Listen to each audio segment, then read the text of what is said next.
صلاح في تنفيذ الكورنر في القائم الثاني. هذه خطيرة خطيرة، طلع كورة، طلع كورة يا مصطفى، برافو للمرة الأولى. نعم نادي بن عطية، والمتابعة كانت في الكرة الثانية عن طريق أحمد المحمدي قبل أن يتدخل هنا في نهاية المدافع مارك مصطفى.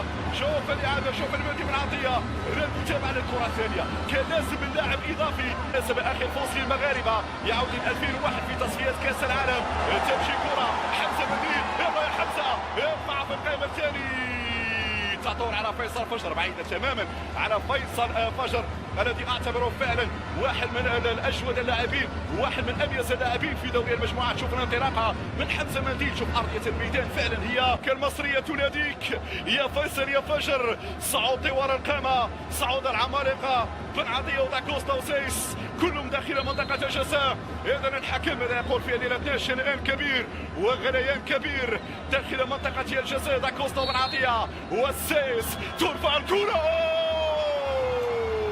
اللي بعد في هذه اللحظات هي مغربيه، هي مغربيه. حد كره اللاعب اللي قادر في اي لحظه على المباغته هو صلاح. امشي يا منديل، اقطع يا منديل، اقطع يا منديل، برافو.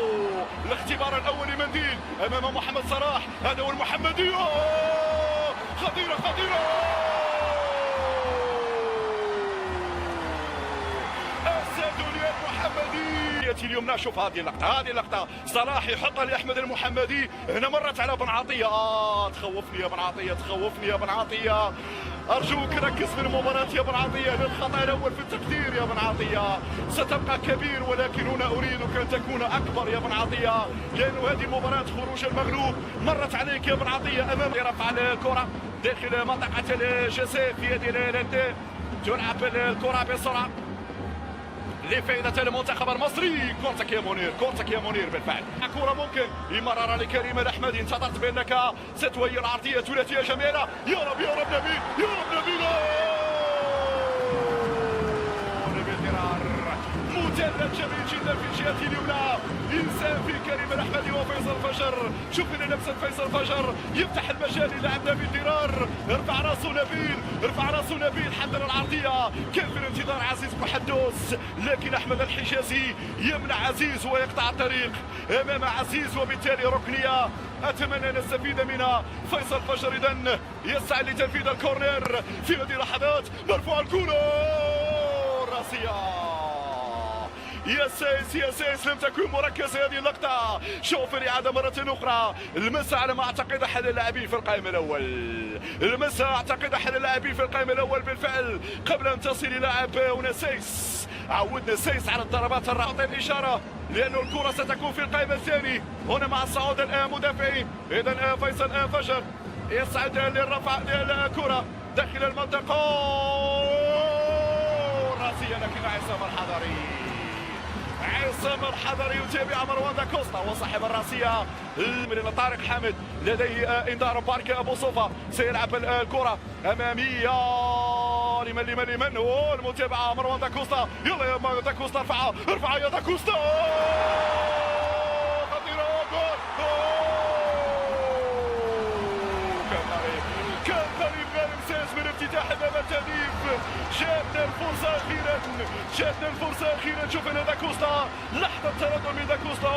يا غانم يا غانم يا غانم يا سيس، هذه كورتك على القائم الأول، هذه كورتك على القائم الأول.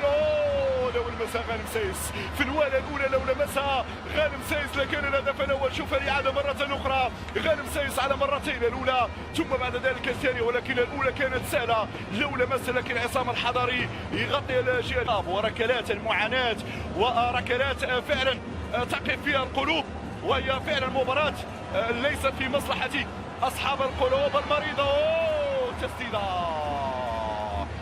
معنية الشوط الأول. فيصل فجر يرفع كرة مرة أمام الجميع، يلحق بها غانم سيس. الحكم يقول رمية جانبية لفائدة المنتخب المغربي. نبيل درار يمشي لتنفيذ التماس. إذا أول تغيير بدخول اللاعب أحمد حسن كوكا المحترف في الدوري البرتغالي مكان مروان محسن. تغيير مهاجم بمهاجم والاحتفال بال4-2-3-1. ولكن شوف المنتخب المصري يدافع بأكبر عدد من اللاعبين. عز محدوس وسط الحصار، وسط الزحام، يمرر الكرة، يمكن يا نبيل، ارفع يا نبيل، ارفع يا نبيل،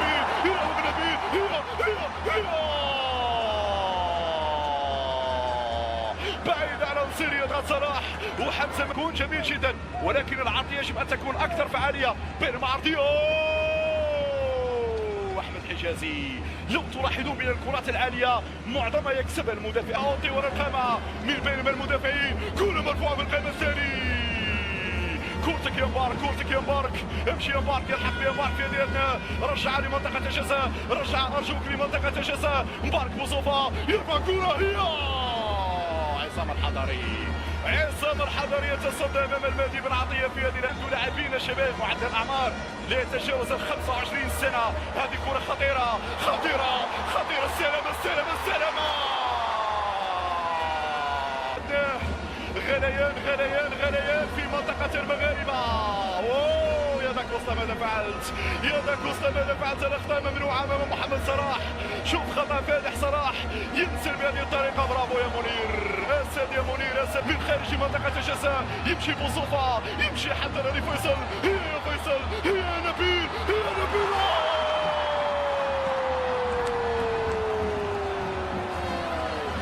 كانوا قريبين من الهدف، كانوا قريبين من الهدف. ضمن المنطلق العمليات نبيل ديرار، شفنا الباس في فيصل فجر نبيل ديرار. اوه لمس عصام الحضري، لمس عصام الحضري. شوف الإعادة مرة أخرى، صراعنا بين أبو حدوس وكذلك عصام الحضري. شوف هنا لا كريم الأحمدي وقف كرة يلعب لبوصوفة، بوصوفة يتقدم يبحث عن ينصيري، بوصوفة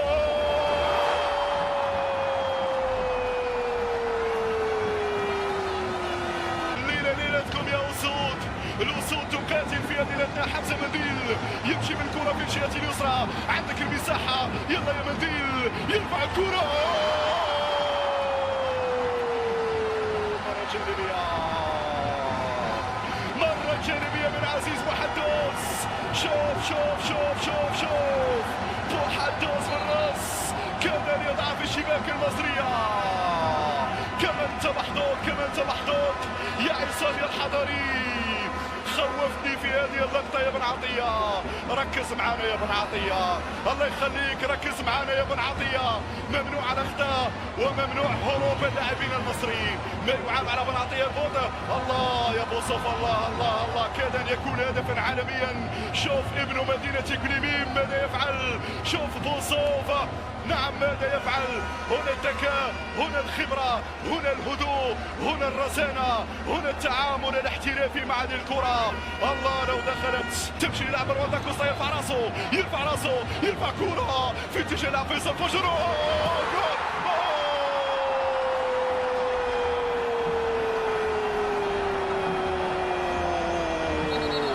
غير معقول، غير معقول، غير معقول، غير معقول يا ابو حدوس. هذه كرتنا يا ابو حدوس، هذا هدفنا يا ابو حدوس. غير معقول، تمشي للركنية مغربية. شعلنا شعلنا الأسود، شعلنا الأسود، وإن شاء الله المرمى قريبة يا فيصل يا فجر ينفذ الركنية الراسية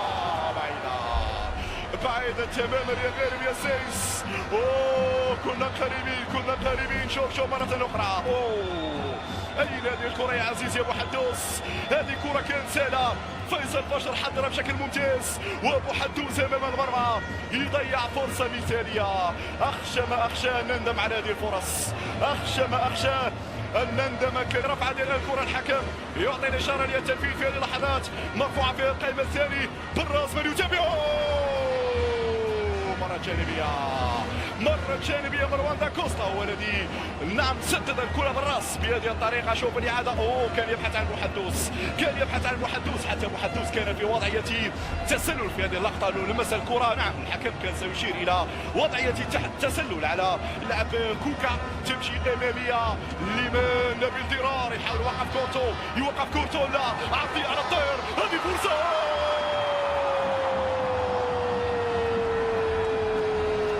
غير معقول، غير معقول. يا ربي يا ربي ماذا يحدث، يا ربي ماذا يحدث.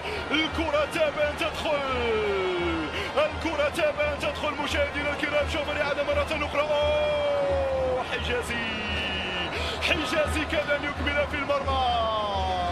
أعطيني حتى المصريين وارميني في البحر، أعطيني حتى المصريين وارميني في البحر. يوقف الجدار في المكان المناسب. يا رب الطف في هذه الكرة، والحكم يعطي الإشارة لتنفيذ الركلة الحرة. خطيرة خطيرة.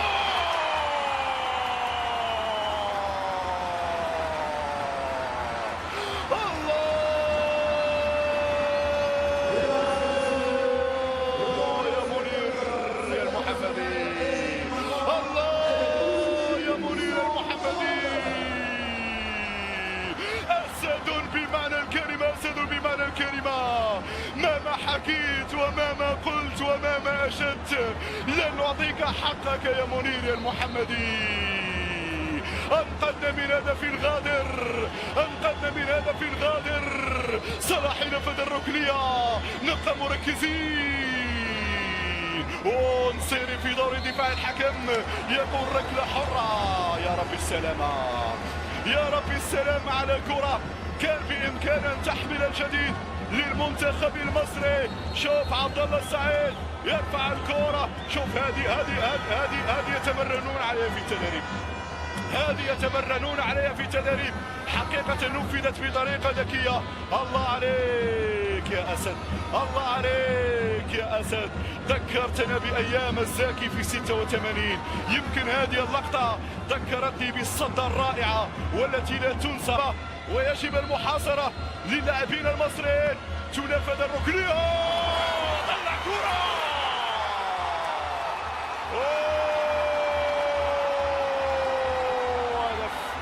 هدف كهرباء، هدف كهرباء في اللحظات الأخيرة من عمر المباراة. هذا ما كنا نخشاه مشاهدينا الكرام، هذا ما كنا نخشاه مشاهدينا الكرام.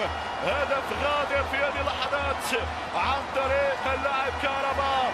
نعم، البديل يستغل هفوة دفاعية وبالتالي أفضلية مصرية في هذه الأداء مشاهدينا الكرام. نعم، يتم التغيير. كهرباء البديل، كهرباء البديل نجح في التسجيل. هذه الإعادة، هذه الصورة. أوه يا بن عطية، يا بن عطية، يا بن عطية. قلت ومنذ بداية المباراة تخوفني يا بن عطية، تخوفني يا بن عطية، تخوفني يا بن عطية. والخوف والشك كان في محله، الخوف والشك كان في محله. كهرباء يخطف الكرة أمام اللاعب المهدي بن عطية وينجح هنا في افتتاح باب التهديف في وقت قاتل جدا، في وقت قاتل جدا. بن عطية ماذا فعلت؟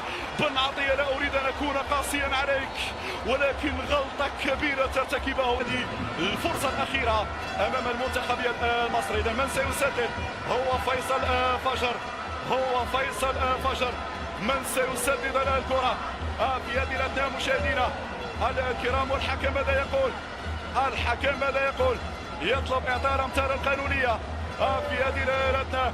إذا الكل يترقب والكل ينتظر هذه الكرة من جانب اللاعب فيصل فجر. فعلا شنآن كبير داخل منطقة الجزاء، والحكم الكابوني يعطي الإشارة لتنفيذ هذه الكرة. فيصل فجر، مرة جانبية، مرة جانبية. ونهاية المباراة بفوز المنتخب المصري وتأهله إلى الدور النصف النهائي. كيفما كان الحال نقول له مبروك، مبروك وهارد لك للمنتخب المغربي. شريطة الاستمرارية في